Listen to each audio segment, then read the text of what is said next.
Bem, vamos então dar prosseguimento ao nosso seminário. A nossa experiência diz que se a gente não começar, mesmo quando o pessoal ainda está lá fora, eles não vêm. Então a gente faz essa provocação aqui, vai ganhando um pouquinho de tempo. Nós temos hoje, além dos excelentes painéis que já foram feitos, esse último painel com... Bem, os dois apresentadores dispensam qualquer apresentação adicional, são bastante conhecidos, tanto o Jairo quanto o Armínio, de forma que nós podemos passar imediatamente às exposições.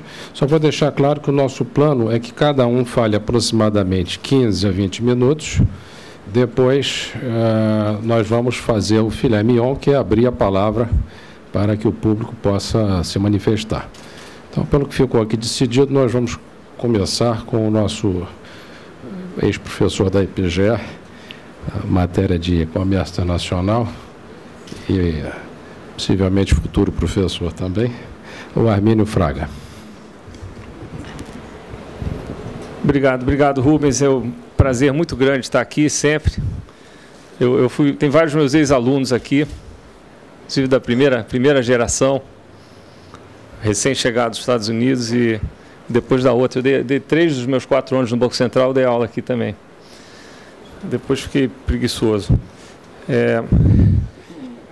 O tema, que eu um pouco combinei com o Pedro, era falar sobre, enfim, o título do seminário, Desafios para o Crescimento, enfatizando a situação que o Brasil vive hoje. E eu vou tentar ser breve, falar mais rápido, na linha do que eu aprendi com o Paulo Leme, outro ex-Chicago aqui, brasileiro, que fala que quando dão menos tempo, ele fala mais rápido. Tem a situação oposta também, eu vou queimar um pouquinho de tempo aqui. Eu falei, essa história é verdadeira, eu falei para minha mulher hoje de manhã, me deram 15 minutos para eu expor as minhas ideias hoje no seminário lá na fundação. Ela falou, acho bom você falar bem devagar. Não, brincadeira. É a última para terminar, não sei porque eu me lembrei disso. Mas existem 3 tipos de economista: os que sabem contar e os que não sabem. Bom, essa demora um pouquinho. É efeito defasado, que nem a relação de trocas do PB. Mas, enfim, quando a gente fala de crescimento, vocês imaginam que a maioria aqui dos jovens, seja de alunos da casa, economistas também, nós estamos falando de um processo que requer crescimento da demanda, crescimento da oferta, e as coisas têm que andar mais ou menos juntas para dar certo. O Brasil vem, nos últimos tempos, dando muita ênfase à demanda e pouca ênfase à oferta. Eu acho que é um diagnóstico assim, quase que de livro-texto. E as consequências estão aí, estão aparecendo. Não é a primeira vez na nossa história que isso acontece. Isso começa a vaza para a inflação, vaza para o balanço de pagamentos. Não é assim nenhum bicho de 7 cabeças. O lado da oferta, no fundo, reage ou representa o investimento e, vamos dizer, a qualidade do processo econômico, a produtividade. E a minha avaliação é que hoje o Brasil, nesses 2 quesitos, é assim, um extraordinário destaque negativo assim, no universo de países em desenvolvimento, e os números são gritantes. Quer dizer, o país nos últimos 4, 5 anos cresceu bem menos do que a média regional, para usar um parâmetro razoável, e a nossa região não é lá assim nenhuma maravilha, com Venezuela, Bolívia, Equador, Argentina, enfim, que me perdoem aqui alguns possivelmente presentes, mas os seus números não são bons. E isso espelha muitos problemas que nós temos. Isso não é nenhum acidente. Lembrando, a nossa renda per capita é menos do que 20% da renda per capita dos países mais avançados. Em tese, deveria ser relativamente fácil crescer a um ritmo, eu diria, relativamente acelerado. Então, nós estamos vendo aqui o PB discutir essa fascinante apresentação. Eu tive a sorte de sentar ali no canto e ouvir. Mas ele está falando de 1% ao ano.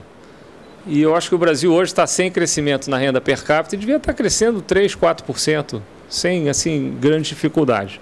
Então, o que está acontecendo? Porque nós temos problemas de natureza macroeconômica, microeconômica e outros mais complicados, que o Jairo vai abordar aqui mais ao final. Ele é mais qualificado, bem mais qualificado que eu para falar deles, mas eu vou me arriscar um pouquinho também, que são problemas de natureza institucional, política e cultural, se vocês quiserem.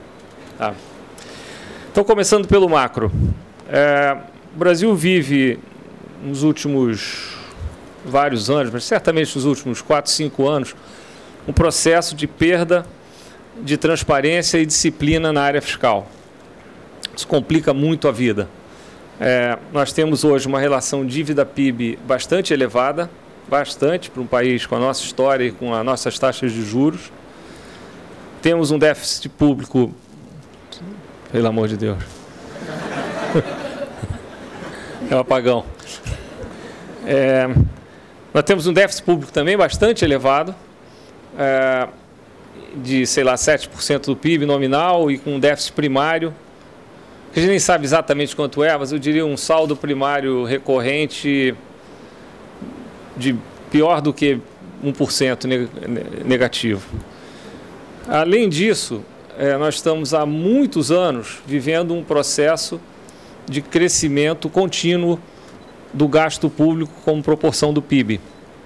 É outro ponto também relevante para esse diagnóstico aqui do nosso, do que seria, enfim, o nosso destino.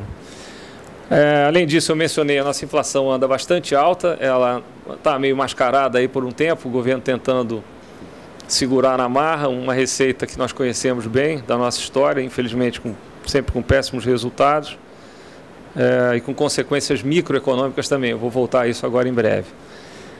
E também, aí para ser justo, falando especialmente do atual governo, nesses 4 anos e pouco da presidente Dilma Rousseff, o Brasil também sofreu uma bastante importante deterioração na relação de trocas, que foi um ator coadjuvante aqui na história desse mistério que o PB apresentou, muito interessante, mas que é importante no caso do governo atual. Acho que a gente tem que ser justo também e registrar isso. E é um problema sério. O país, apesar dessa depreciação de câmbio que vem se acentuando, ainda vive esse processo de endividamento, de crescimento do endividamento. E o perigo disso tudo assim, é que isso gera incerteza, contribui para aumentar o custo do capital no Brasil, a taxa de juros e os prêmios de risco, e afeta de maneira importante a dinâmica da dívida pública, a evolução da dívida pública como relação do PIB vem subindo, e a tendência parece ser de que ela continue a subir bastante. Inclusive o ajuste que está sendo proposto, meu ex-aluno, amigo, filho aqui dessa casa também, extremamente competente, mas milagre ele não faz. Então ele está fazendo um ajuste insuficiente e que não vai estancar esse processo, e é possível que o Brasil caminhe aí entre recuperação da credibilidade dos dados, abandono das pedaladas, etc., um processo de aumento da relação dívida-PIB é bastante relevante. O denominador, que é o PIB, não está crescendo, provavelmente cai esse ano, e isso é um quadro muito preocupante. Há problemas também com a qualidade do ajuste, que, enfim, peca um pouco pelo lado qualitativo. Ele é insuficiente do lado quantitativo e complicado também do lado qualitativo. O nosso orçamento é extremamente rígido, acaba que o investimento tende a ser atingido e também aumenta, essa é a história, vai aumentando também a carga tributária, porque, enfim, é melhor do que a alternativa de não aumentar a cada momento do tempo. É claro, de uma forma dinâmica, isso teria que ser pensado, mas não está sendo. No fundo, quer dizer, nós temos um problema com o processo orçamentário que espelha uma incapacidade de se processar aqui no Brasil as imensas demandas da nossa sociedade, que, apesar de ter melhorado bastante, como vocês ouviram aqui e sabem, ainda continua extremamente desigual, e isso precisa ser, mas enfim, é preciso se lidar com esse assunto de uma maneira racional. Bom, isso é o lado macro, tá? Resumindo. Pouco investimento, pouca produtividade, muita incerteza, dinâmica da dívida, quadro difícil. Do lado micro, incrivelmente, eu acho que talvez a situação seja talvez até pior. Mas vamos dizer que seja bastante ruim também, sem querer ranquear, porque não é meio subjetivo isso. Mas o lado micro é extraordinário também. E aí, assim, nós temos exemplos visíveis a olho nu. Alguns têm assim uma dimensão mais quantitativa, qualitativa também, mas também não quero ficar classificando tudo, não, porque também é meio arbitrário. Mas assim, os exemplos gritantes, setor elétrico, é algo que é um problema que vem sendo construído há muito tempo. Não fosse a recessão, hoje nós estaríamos numa situação ainda mais complicada. Não é só um problema de seca, se vocês olharem no detalhe o que aconteceu. Claro que há uma seca, mas é muito mais do que isso. O setor de petróleo também. E, claro, depois o preço caiu ainda por cima pela metade, o que não ajuda. Há muita incerteza regulatória, todo um arcabouço que foi construído a partir assim, da reforma do Estado, do governo Fernando Henrique, que nasceu bem, mas nada nasce pronto e ele teria que ser aperfeiçoado ao longo do tempo, e aconteceu o oposto. Ele foi, no fundo, extremamente prejudicado por políticas, vamos dizer, pouco profissionais na gestão dessas várias áreas, ou se não isso, viesadas ideologicamente também.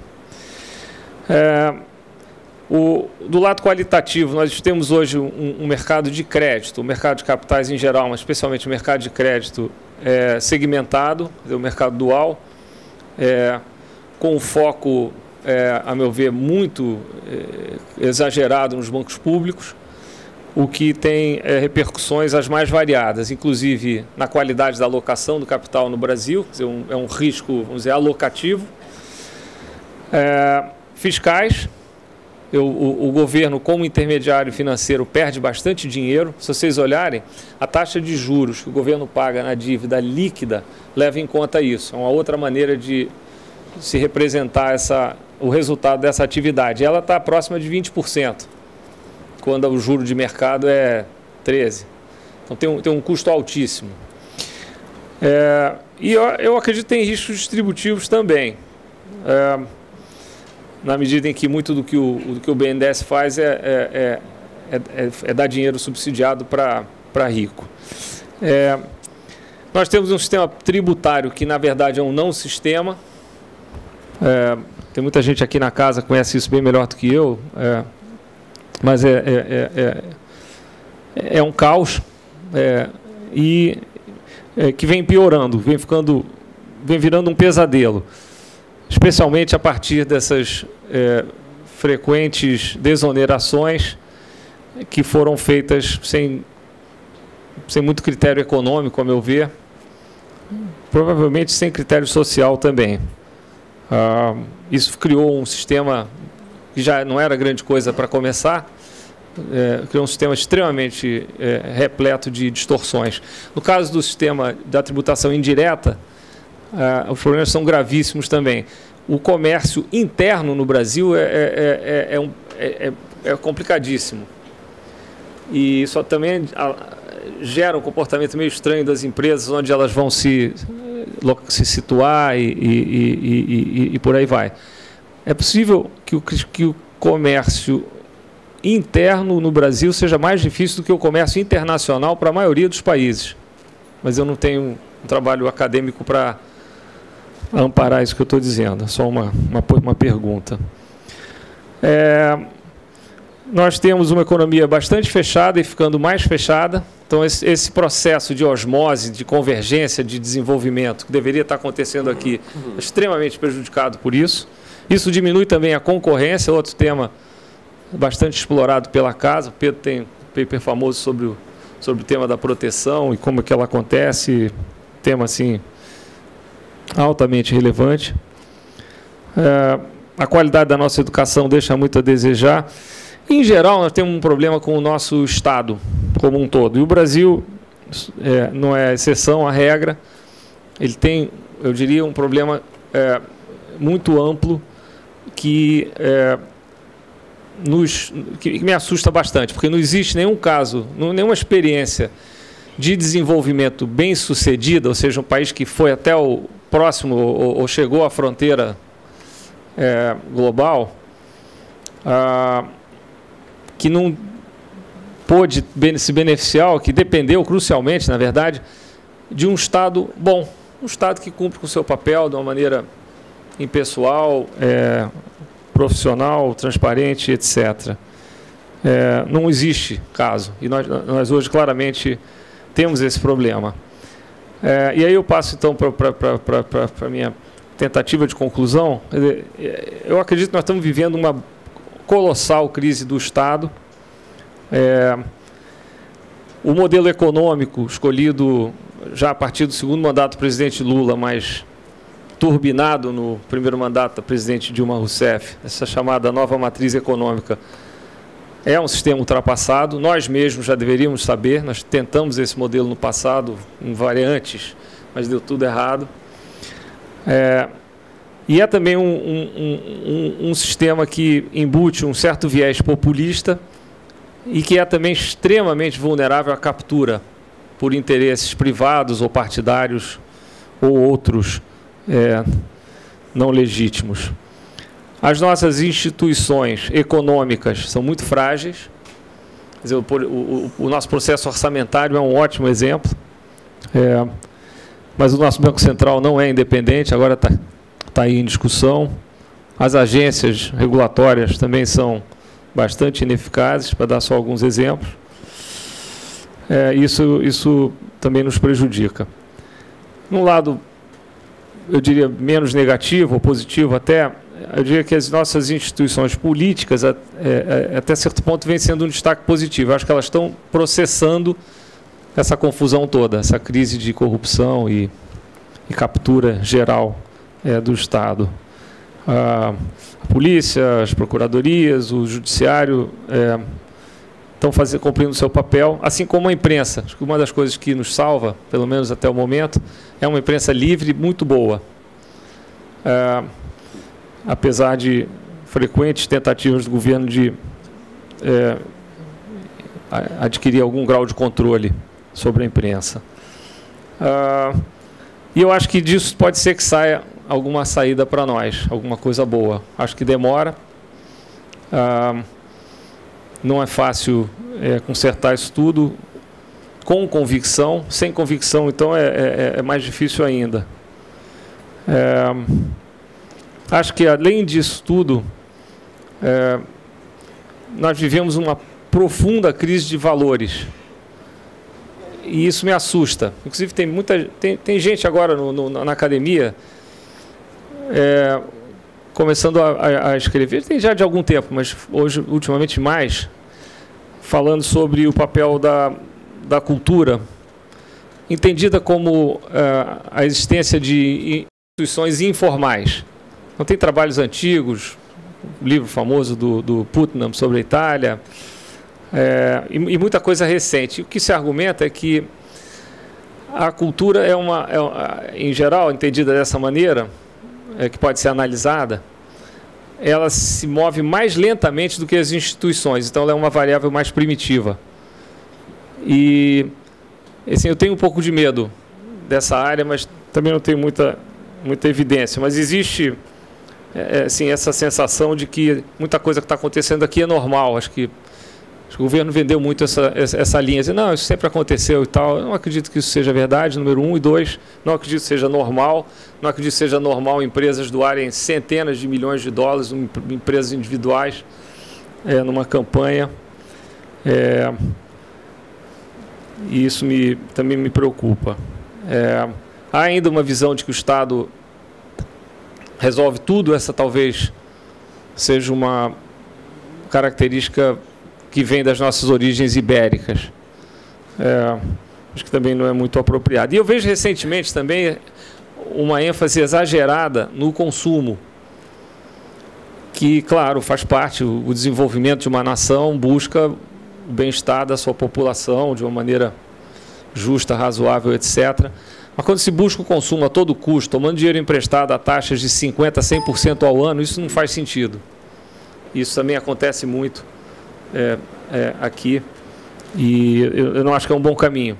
Eu acho que o brasileiro é trabalhador, não é disso que eu estou falando, mas ele é meio americano nesse lado do consumo. E o americano, antes de fazer isso que ele faz hoje, ele tinha uma outra cabeça, quer dizer, enquanto o país cresceu e chegou onde chegou. E isso eu acho que é um problema deles que nós estamos, de certa maneira, importando. Enfim, é isso. Esse é o que eu tinha assim, para dizer. Hoje eu vejo assim, uma situação de curto prazo muito complicada, e vejo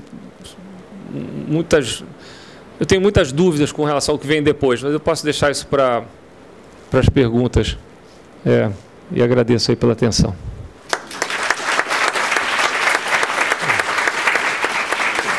Bom, gente, boa noite, já quase boa noite, né?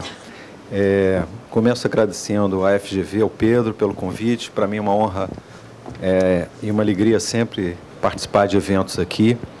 Eu, quando fui convidado e aceitei prontamente, depois fiquei pensando, afinal, o que eu vou dizer, não é? Porque não é mole. Primeiro, a alegria de a criação de um centro de desenvolvimento, colocar a política como uma variável importante, né? Isso aí não é sempre que a gente vê economistas pensando assim. Mas, e aí eu resolvi abrir mão de uma estratégia mais confortável, que é a estratégia que, em geral, vocês seguem, que é apresentar um conjunto de dados, um paper, e navegar, fazer apresentação em torno desses dados.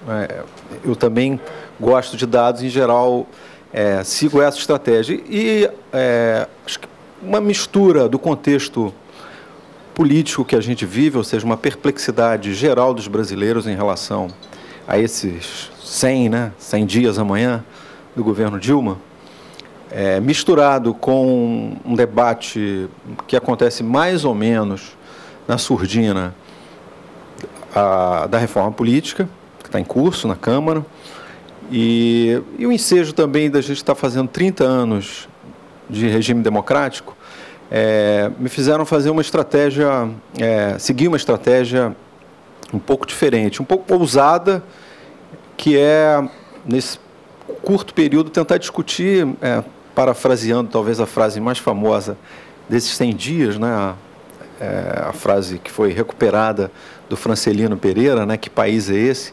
Pensar que sistema político é esse? Não é? Se a gente pudesse fazer um balanço muito modesto, mas que ele fosse uma espécie de meio ambiente para pensar a economia, a política econômica, eu acho que é um desafio interessante para o momento que a gente vive.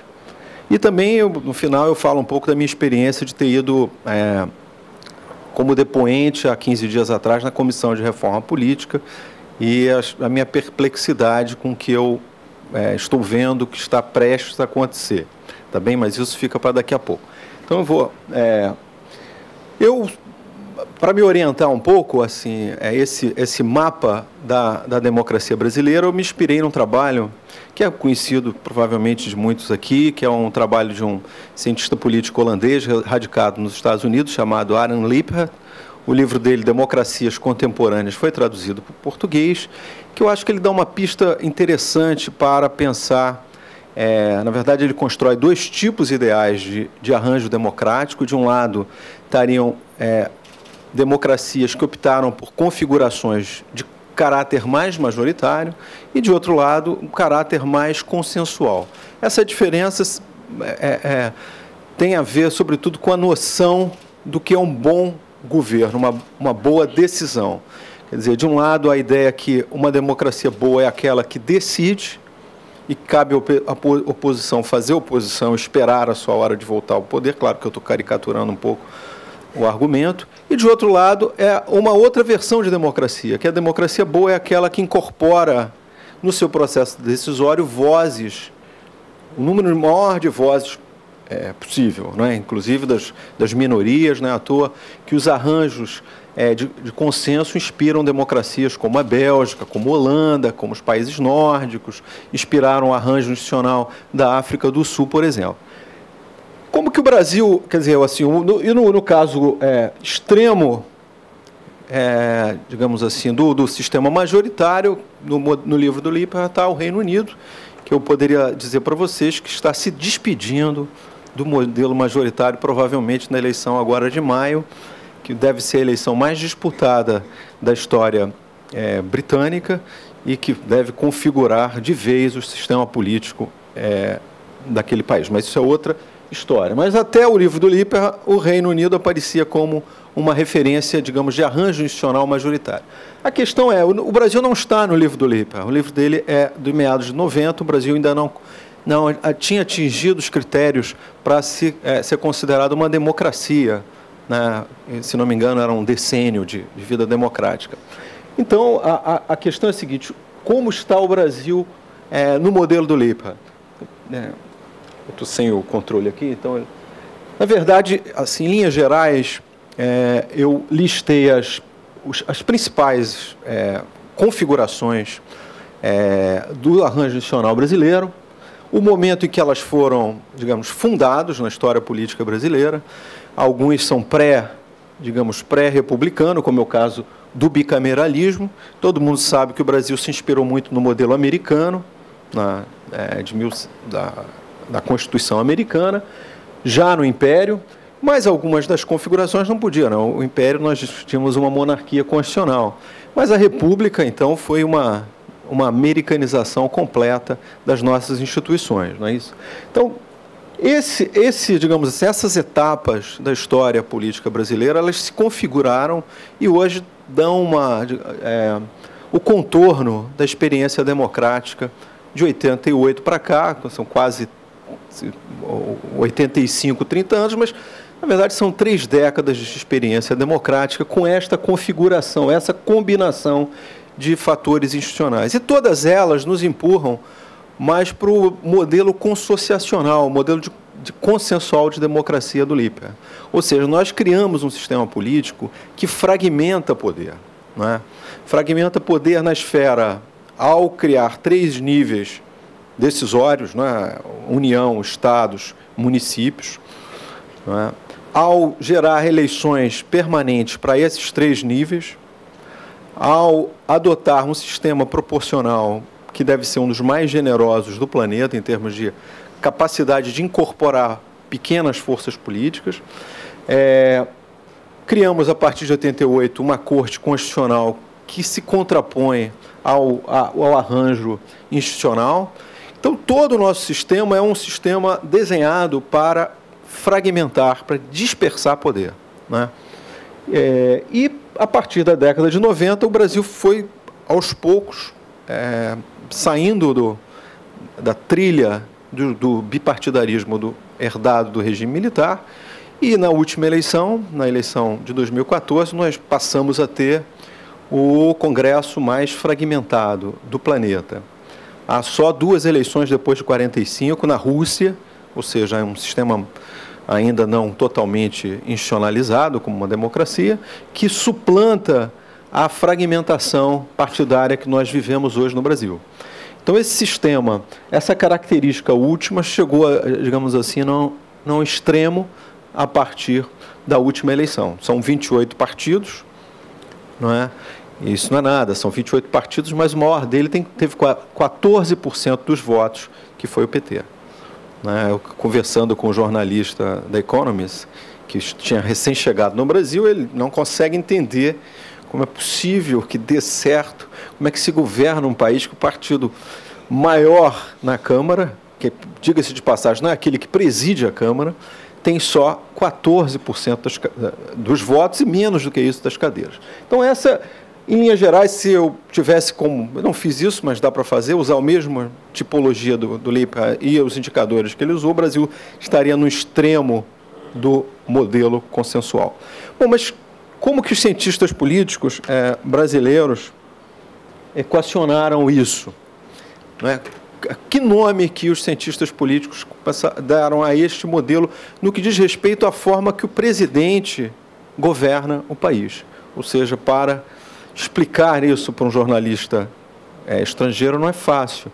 Afinal, quais mecanismos que um presidente, com um Congresso tão fragmentado, com um sistema de lista aberta, que puxa tanto deputado para as suas bases, consegue manipular? Não é? E curiosamente, o Sérgio Abranches, com um texto brilhante, muito famoso, cunhou uma expressão, eu até reproduzi aqui nessa frase, onde o termo aparece no texto, mas o Sérgio Abranches está escrevendo em 87, olhando para a experiência da República de 46, que não era nada tão fragmentada, que tinha uma outra configuração institucional, mas por alguma razão de história dos conceitos, de recepção das ideias, que eu não sei muito bem, esse virou o termo mais usado para caracterizar, e é impossível, mesmo os que não são cientistas políticos aqui, não terem ouvido isso, ou no jornal, ou num cientista político, ou na televisão, alguém caracterizar o sistema político brasileiro como um presidencialismo de coalizão. Mas o que é presidencialismo de coalizão? Sérgio Abranches, quando ele escreveu, lendo Lippert, a primeira versão do livro do Lippert, as democracias que existiam, todas, com exceção dos Estados Unidos, eram parlamentaristas. O único caso no mundo de presidencialismo era os Estados Unidos. E os Estados Unidos não tem governo de coalizão, não é? É um governo unipartidário sempre, porque só tem dois partidos, por razões óbvias, não é? Um sempre está de fora, um está dentro. Então, ele olhando para a experiência brasileira, chamou isso aqui de presidencialismo de coalizão, ou seja, um presidencialismo em que o presidente faz coalizões parecidas com o que os governos de gabinete fazem, não é?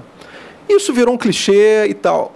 Eu confesso, né, a minha insatisfação, não com a ideia, nem com o brilhantismo de caracterizar o sistema brasileiro comparativamente como algo diferente, mas com a incapacidade de nós pensarmos os mecanismos com os quais os presidentes conseguem, afinal, obter apoio parlamentar, que é a questão do jornalista.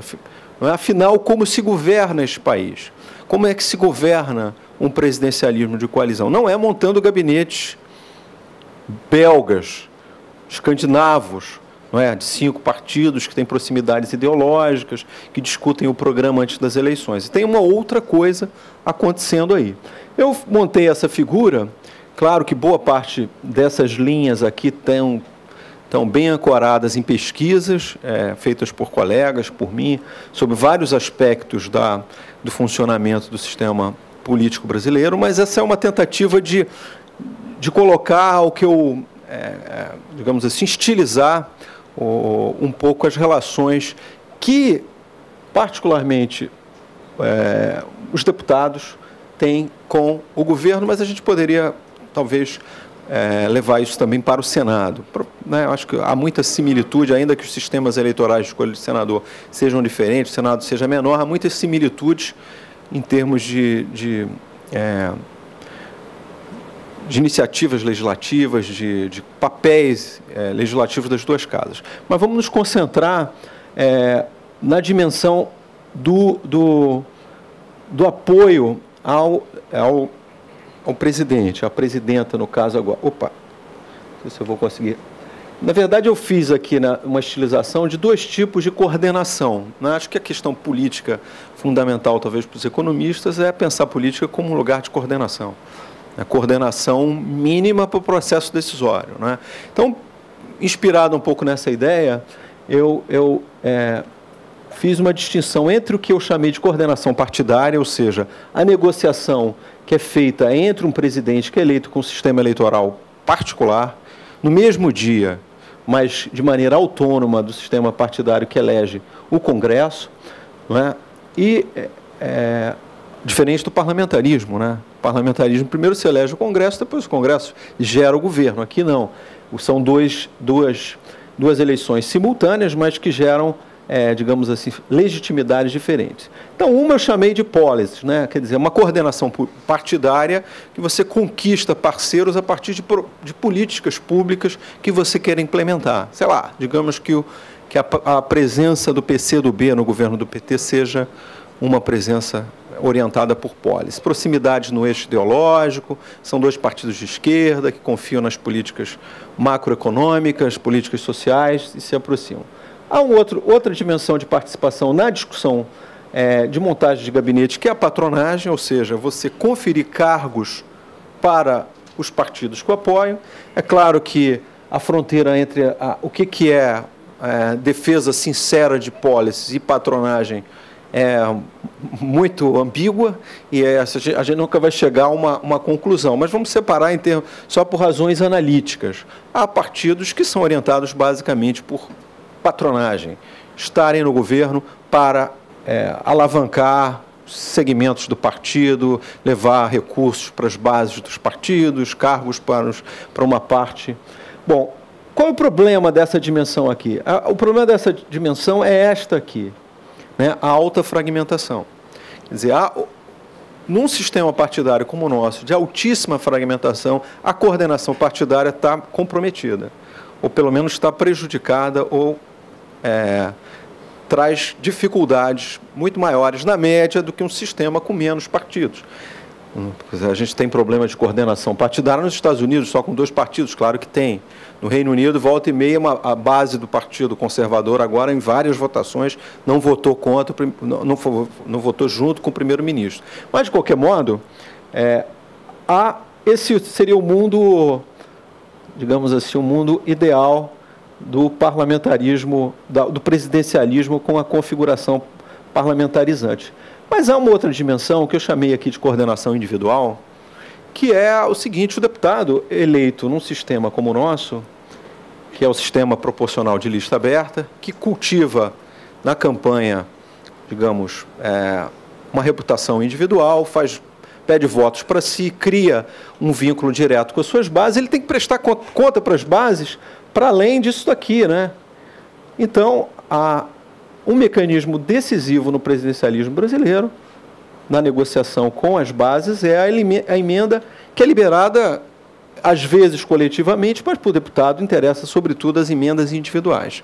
É onde ele pode reivindicar crédito por ter levado obras, ter liberado recursos para as bases dele. E há políticas particularistas, né? Que eu chamei aqui de políticas particularistas, ou seja, o deputado individual consegue, estando na base, digamos, que o ministro libere o recurso para uma obra de um hospital, ainda que fora do orçamento, ele faz essa intermediação entre as bases e o governo, mas que numa base que foge um pouco à coordenação partidária. E há um terceiro elemento, negligenciado até então pela ciência política brasileira, e que é hoje incontornável, que é esse aqui. Ou seja, além das policies, o governo, pelo menos uma parte do governo da Dilma e do governo do Lula, usaram de maneira mais explícita. Não sabemos a responsabilidade, até onde, se a operação provavelmente não era explícita, né? Vota em mim e ganha, isso é muito banal, mas é um vínculo que se monta a partir de, pelo menos as denúncias do PP que apareceram, são muito contundentes, de mostrar que o partido ele beneficiava diretamente de esquemas de corrupção que não eram esses aqui. É claro que o argumento mobilizado ultimamente pelos petistas e pelo governo é que sem isso aqui você não governa um país. Não é? Eu acho que, logicamente, empiricamente, a gente sabe que é possível governar. Talvez sem isso aqui, esses 4 fatores, não. Pelo menos enquanto continuar um sistema de lista aberta com alta fragmentação, você precisa mobilizar todos esses tipos de recurso para ter as suas bases. Não é possível acreditar que os deputados, não tem sentido, lógico, para um deputado que um deputado de fundo de plenário, o chamado baixo clero, que ele opere basicamente aqui. Ele precisa entregar coisas para suas bases, porque é assim que o sistema eleitoral o estimula a sobreviver. Ele não participa disso aqui, então ele precisa operar aqui e viver disso tudo aqui. Tá certo? E os governos do Fernando Henrique para cá, particularmente, eles navegaram nesse território aqui com diversas estratégias, certo? O que eu acho que acontece hoje com a crise do governo da Dilma tem a ver com isto daqui, tá certo? E menos com isto aqui, porque a crise começou logo no começo do governo, onde isto aqui ainda não estava, digamos, totalmente consolidado, nem haveria porquê. Então, a crise apareceu aqui por erros de coordenação política explícitos, não é? Mostrando o que talvez também a ciência política brasileira tenha desconsiderado, que, digamos, a virtude do príncipe, ou da princesa, no caso, é fundamental, não é, para a operação do presidencialismo com essa configuração. Mas se sem um bom operador político, sem uma negociação, digamos, leve com o Congresso, você dificilmente governa. Ao contrário que muitas das pesquisas feitas durante o governo Fernando Henrique mostravam que bastava os institutos criados pela Constituição de 88 eram tão poderosos, medida provisória, urgência e outros recursos que o presidente detinha, que basicamente bastava o presidente começar o seu governo, que qualquer um governaria o país, porque as injunções, o presidencialismo imperial, como foi batizado por um tempo. Então, há fatores internos que mostram que esse presidencialismo não era tão imperial, não é? Há fatores internos, como disputa de poder no interior da Câmara, que pode parar um governo, como a gente está vendo. Tá certo? Então, pera lá. Eu acho que aí a gente talvez tenha enterrado alguns mitos, né, a respeito de interpretações que nós construímos sobre o sistema político brasileiro. A primeira é que os poderes institucionais, esse que eu acabei de dizer da Constituição de 88, eram quase condições suficientes para se governar o país. E não são, né? Não são. A política, a coordenação política é decisiva para se operar esse regime. Outro que eu também já discuti, né, a ideia é que sem corrupção não se governa o país. Eu acho que também não há nada endógeno a esse sistema que você necessite de corrupção. Eu acho que de clientelismo, no sentido da pequena política, isso foi percebido rapidamente pelo governo Fernando Henrique. Sem a pequena política, você também não governa com esse sistema de representação. E, por fim, é que o nosso sistema eleitoral ele não para, não é só uma questão do primeiro domingo de outubro de cada ano par, ou seja, que ele tem efeitos sobre a forma com que os deputados negociam com suas bases. E aí eu passo para o último tema, né, que é o seguinte: esse sistema está em crise, não só porque o governo da Dilma nesse começo mostrou que tem uma certa disfuncionalidade, mas também está em crise porque a sociedade brasileira tem mostrado sinais explícitos, não é, de descontentamento com a forma da representação política. Falo de alguns rapidamente. Os partidos nunca chegaram a um grau tão baixo a gente chama de identificação partidária, nível de pessoas, o percentual de eleitores que tem simpatia, preferência por partido nunca foi tão baixo como hoje, segundo a última pesquisa do Datafolha, que tem uma séria história. A mesma coisa para o Congresso. Na última eleição, nós tivemos um crescimento, depois de 4 eleições, dos votos anulados, particularmente no Rio e São Paulo, que são os 2 estados maiores. Bom, o que está em jogo na reforma política? Né? A meu juízo, seria uma reforma política que deveria caminhar na direção de aumentar a capacidade de coordenação política do governo, né, do sistema político, e também diminuir os incentivos à representação personalizada. Quer dizer, toda reforma política, para quem olha para esse sistema, imagina fortalecer partidos. Não é isso? É a ideia que tem sido ventilada há muito tempo, ainda que os partidos nunca serão os partidos que nós gostaríamos, porque eles não existem em lugar nenhum do mundo mais.